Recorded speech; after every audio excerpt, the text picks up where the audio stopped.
Welcome to UPSC exam prep. आज है 27 अक्टूबर 2023 और स्वागत है आपका करंट अफेयर्स न्यूज डिस्कशन में। तो आइए शुरू करते हैं।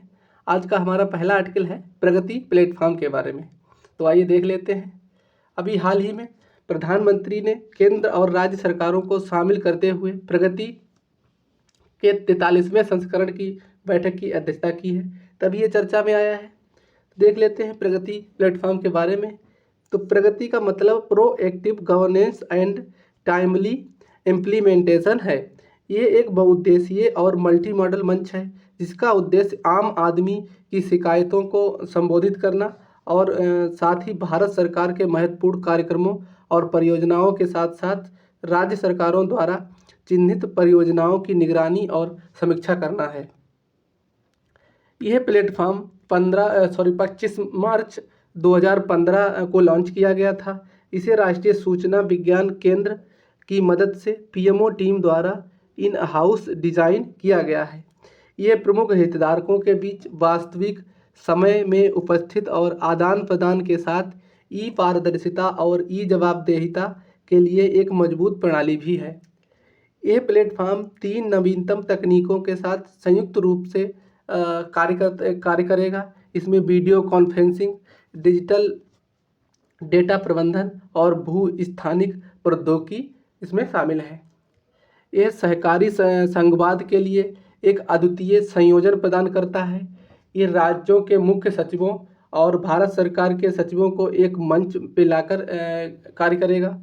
पीएम इस मंच से ज़मीनी स्तर के हालातों पर चर्चा कर सकते हैं। वह संबंधित राज्य और केंद्र सरकार के अधिकारियों से पूरी जानकारी के साथ संवाद कर सकते हैं। इसके अलावा स्क्रीनिंग और सूचनाओं के नवीनतम दृश्य भी देख सकते हैं। प्रगति मंच की मुख्य विशेषताएं क्या है, तो आइए देख लेते हैं। ये त्रिस्तरीय प्रणाली पर काम करता है। ये प्रधानमंत्री की हर महीने की एक बैठक करेंगे और उसमें वीडियो कॉन्फ्रेंसिंग के जरिए भारत सरकार के सचिवों और मुख्य सचिवों के साथ बातचीत करेंगे। ये हर महीने चौथे बुधवार को अपराह्न 3:30 पर आयोजित किया जाता है, जिसे प्रगति दिवस के रूप से जाना जाता है। सार्वजनिक शिकायतों के चल रहे कार्यक्रमों और लंबित परियोजनाओं के संबंध में उपलब्ध डेटाबेस से पीएम के समक्ष उठाए जाने वाले मुद्दों को उठाया जाना चाहिए।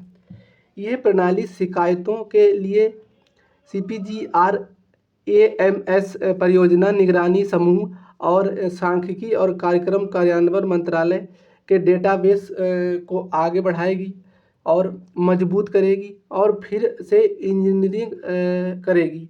प्रगति इन तीनों पहलुओं के लिए एक इंटरफेस के रूप में मंच प्रदान करेगा।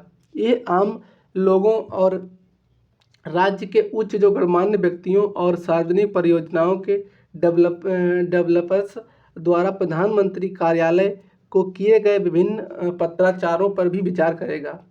चिन्हित किए गए मुद्दे प्रगति दिवस से 7 दिन पहले यानी हर महीने के तीसरे बुधवार को अपलोड किए जाते हैं। इन मुद्दों के साथ केंद्र सरकार के सचिवों और मुख्य सचिवों द्वारा आवेदन दर्ज करने के बाद देखा जा सकता है।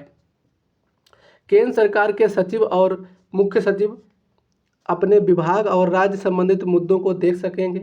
केंद्र सरकार के सचिवों और मुख्य सचिवों को 3 दिनों के भीतर यानी अगले सोमवार तक चिन्हित जो भी मुद्दे होंगे उनके बारे में अपनी जो राय या अपनी टिप्पणी को अपडेट करना यानी बताना होगा।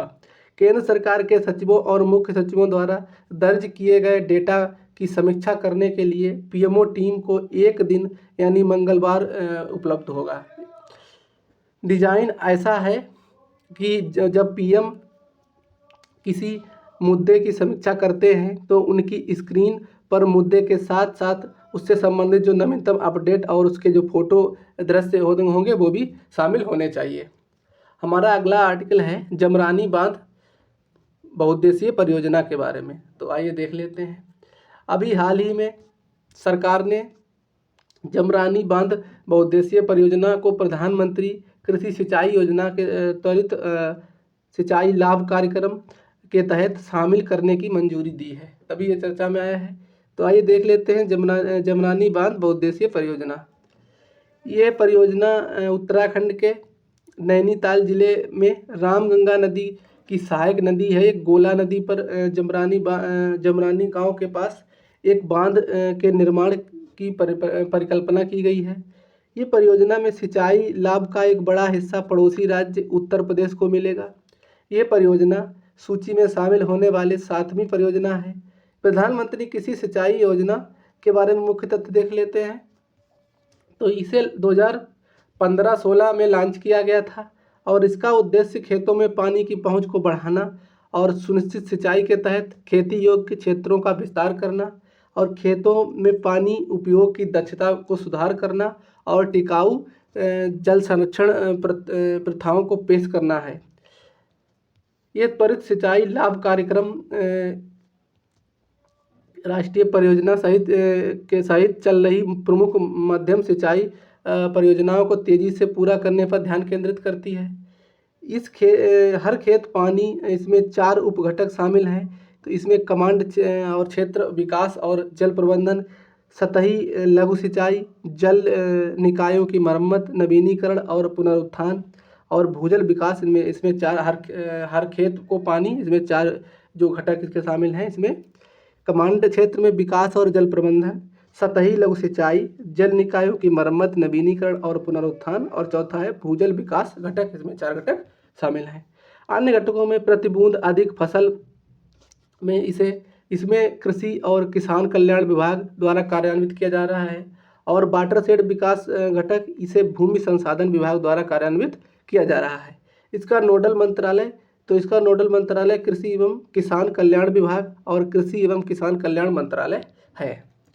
हमारा अगला आर्टिकल है वनों पर संयुक्त राष्ट्र मंच के बारे में। तो अभी पर्यावरण और वन और जलवायु परिवर्तन मंत्रालय ने 26 से 28 अक्टूबर 2023 तक वन अनुसंधान संस्थान FRI देहरादून में संयुक्त राष्ट्र फोरम ऑन फॉरेस्ट के हिस्से के रूप में एक राष्ट्र आधारित पहल कार्यक्रम का आयोजन कर रहा है। तभी ये चर्चा में आया है। भाई इसके बारे में जान लेते हैं। ये सभी प्रकार के वनों के प्रबंधन, संरक्षण और सतत विकास को बढ़ावा देगा। इसकी स्थापना 2000 में संयुक्त राष्ट्र आर्थिक और सामाजिक परिषद द्वारा की गई थी।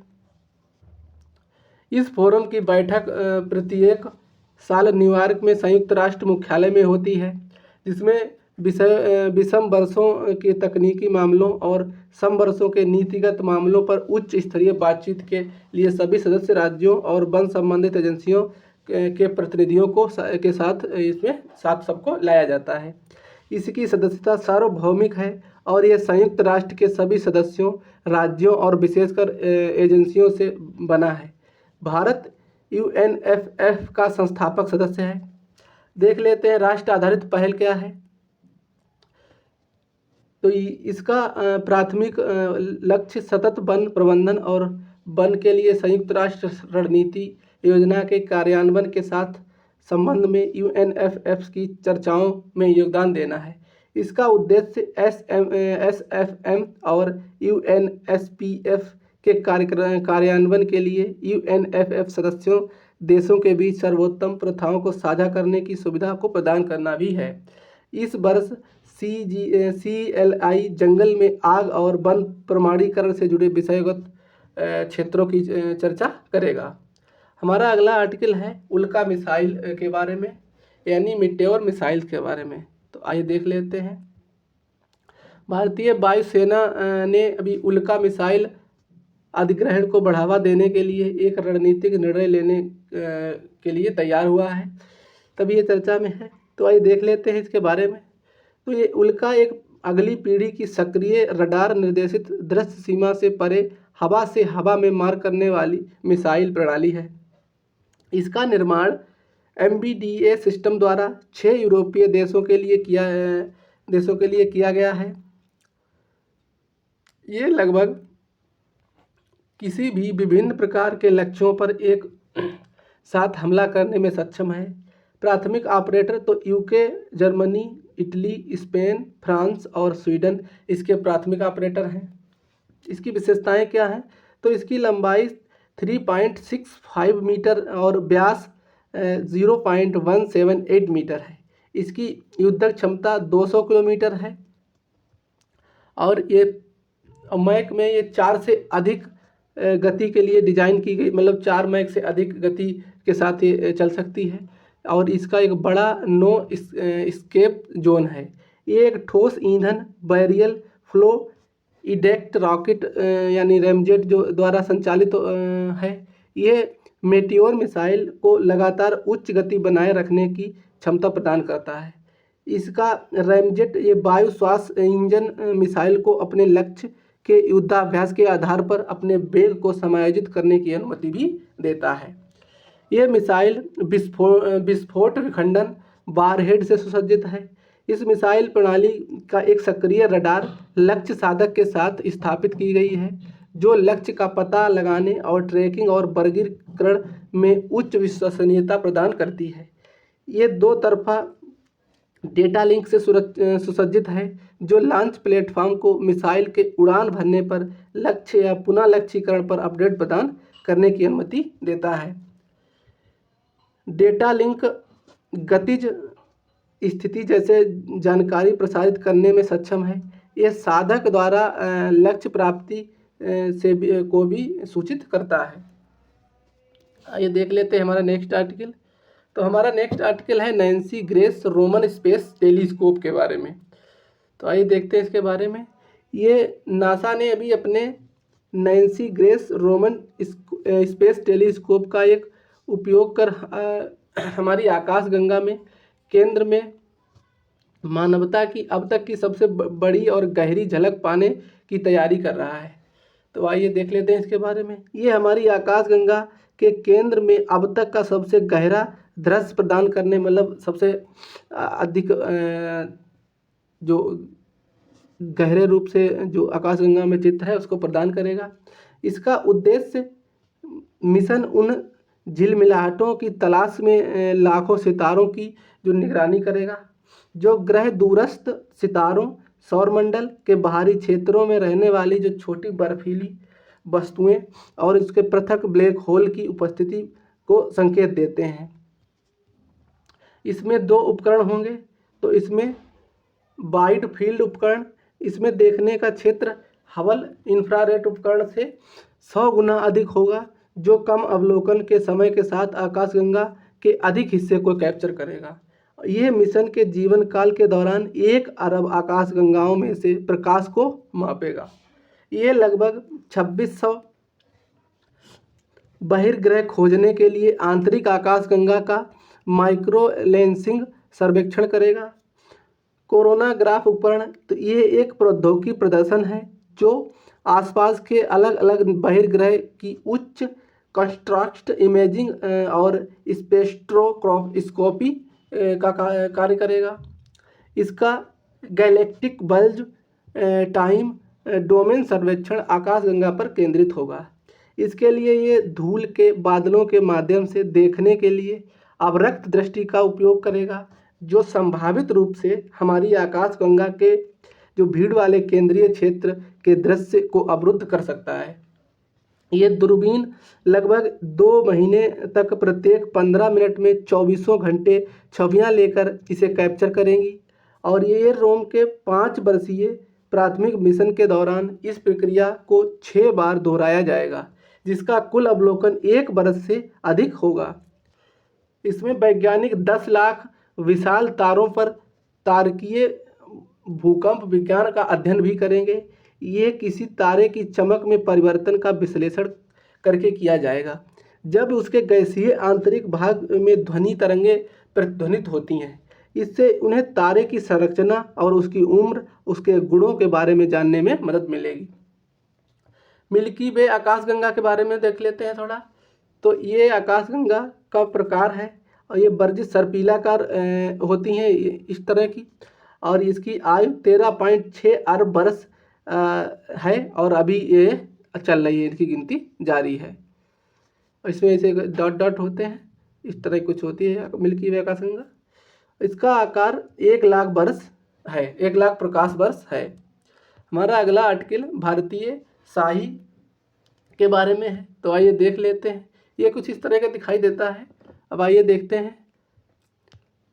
अभी हाल ही में तमिलनाडु में स्थित तिरुपुर वन विभाग प्रभाग के काजू धाकट्टी धारा में एक नर बाघ को शाही के साथ लड़ाई में लगी चोटों के कारण इस मृत पाया गया था, तो तभी ये चर्चा में आया है।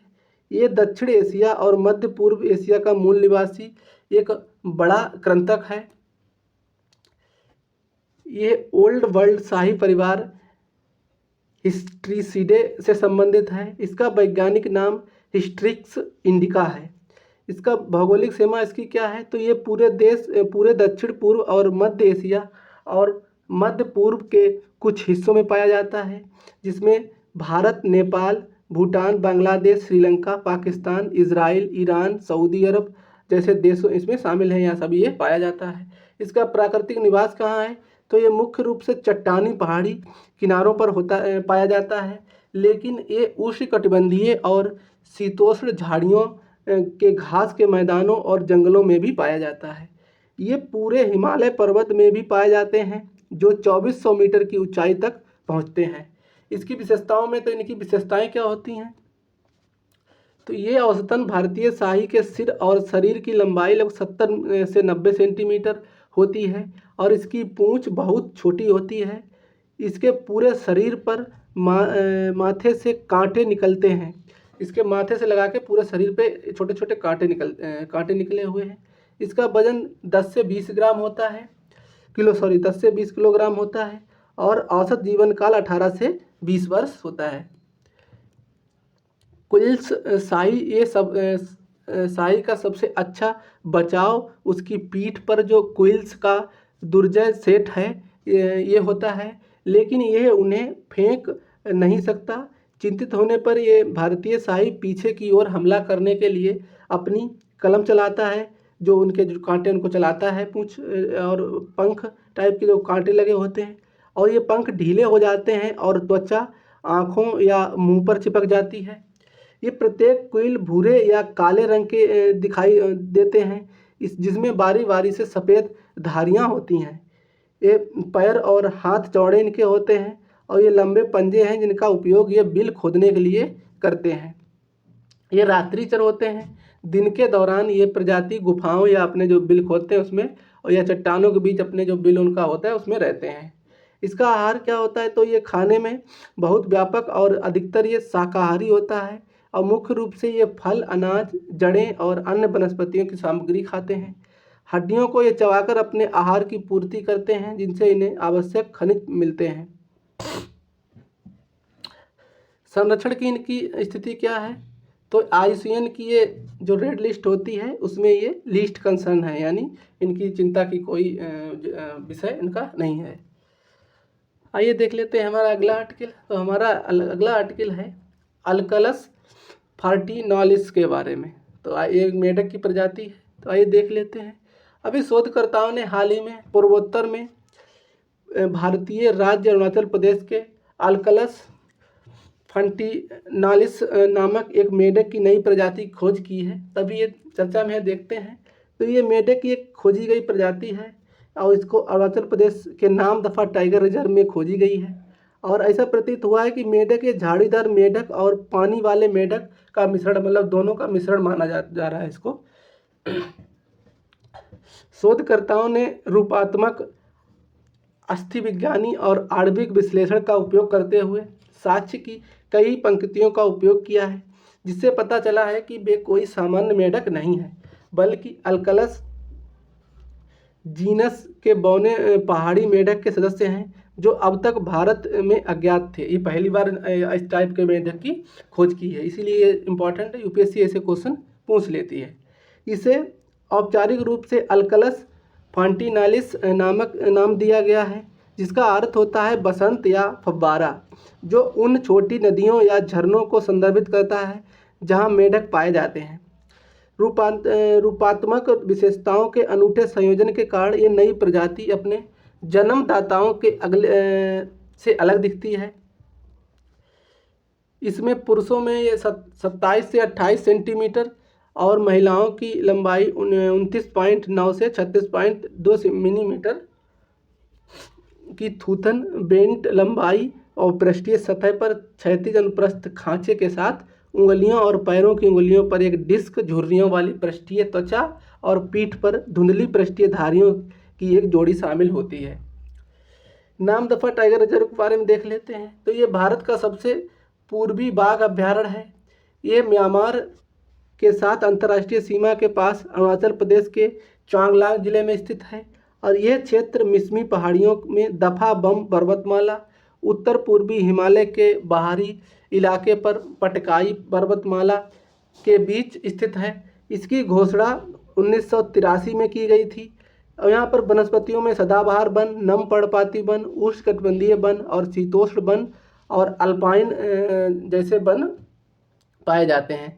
जलवायु में यहाँ तो नामदफा के संरक्षित क्षेत्र भूमध्य रेखा से 27 डिग्री उत्तर में होने के कारण यहाँ उपोष्णकटिबंधीय जलवायु का आनंद ले सकते हैं आप।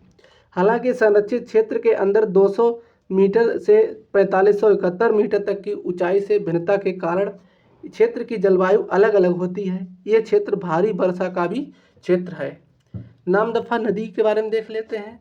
तो ये नामदफा नदी वास्तव में एक नदी का नाम है जो दाफा बुम से निकलती है और नोआ देहिंग नदी से मिलती है। ये नदी रिजर्व के पार उत्तर दक्षिण दिशा में बहती है, इसलिए इसका नाम नामदफा है।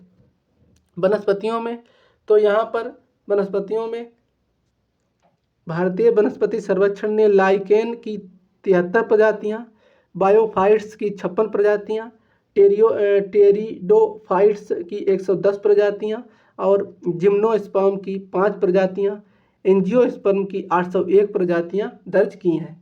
जीव जंतुओं में यहाँ पर हाथी, हिमालयी काला भालू, हिमालयी सन भालू, हुलाक गिबन जो भारत में एकमात्र बानर है और स्लोलॉरिस, गोरल, शेरो सांभर, सुअर मलायम और विशाल गिलहरी जैसे बड़े शाकाहारी जानवर यहाँ पर पाए जाते हैं। हमारा अगला आर्टिकल है विक्रम वन रॉकेट के बारे में। तो आइए देख लेते हैं। भारतीय फर्म स्काई रूट एरोस्पेस ने अभी हाल ही में अपने स्वदेश निर्मित विक्रम वन रॉकेट का अनावरण किया है।